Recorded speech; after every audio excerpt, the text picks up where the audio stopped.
Well, it was really a personal decision for me to do this because when I began, I actually have 3 children that I taught at home.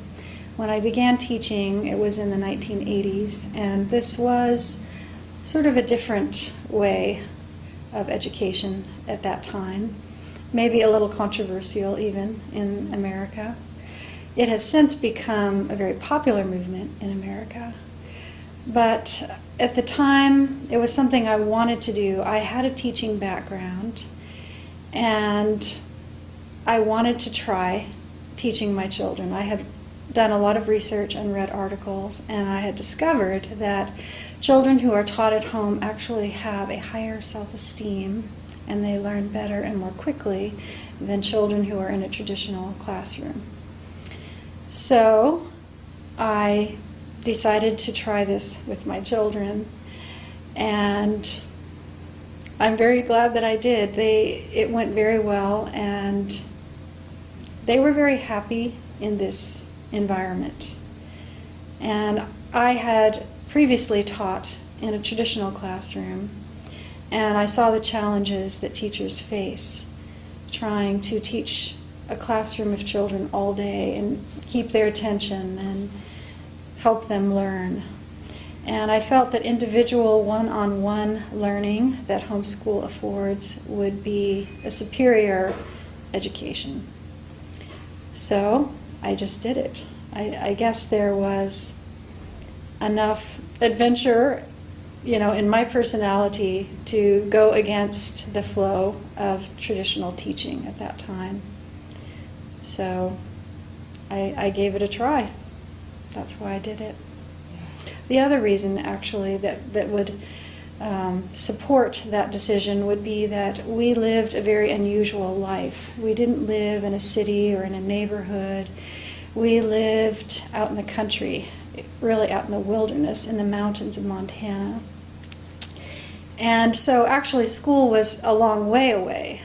There were other children in the area that would take the school bus and ride into town and go to a traditional school, but I thought, why don't we make our setting, our environment, the nature that surrounds us, why don't we make that part of the classroom? And so I decided to utilize, living close to nature and trying to make a natural life for my children and incorporate that into their educational program so that it wasn't just book learning, it was also real life learning.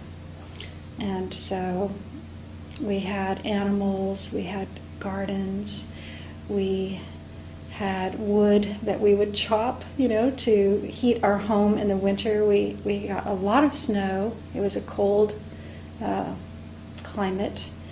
And so my children learned many practical life skills along with book learning, theory. They learned some theory, but they learned mostly practical life. Part of my plan was to not follow the traditional method of having my children in school and reading books and trying to learn all day long, because in my studying, I had discovered that children who follow this path often experience what we call burnout by the time they reach high school, when young children who have small attention spans are forced, to sit in a classroom at a desk all day long and are forced to focus, on book learning.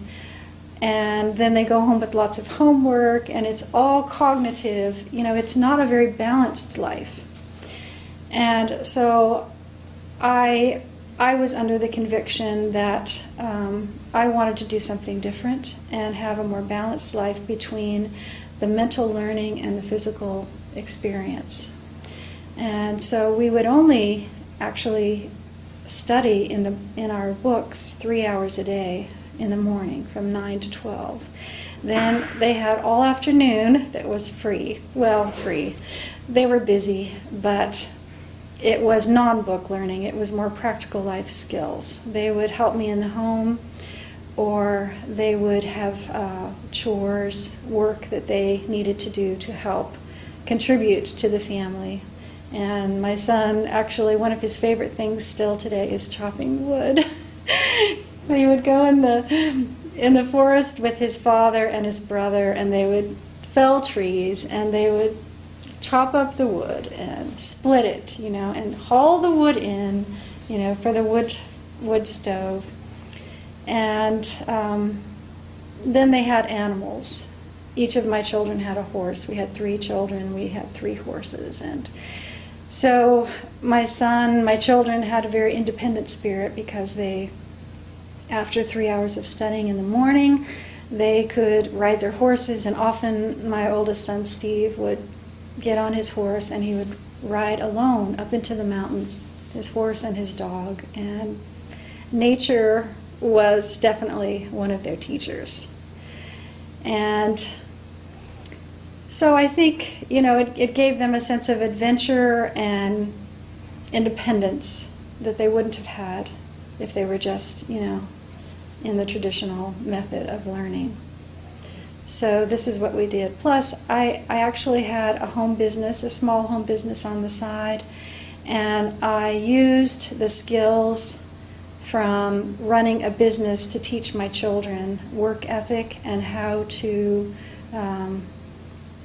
I taught them business skills, and we used mathematics. Instead of learning it all from a book, they would have their own record, keep their own record books of their part of the business, and I taught them how to do manual skills. For instance, my son would sew little dolls that we would sell, as part of our business.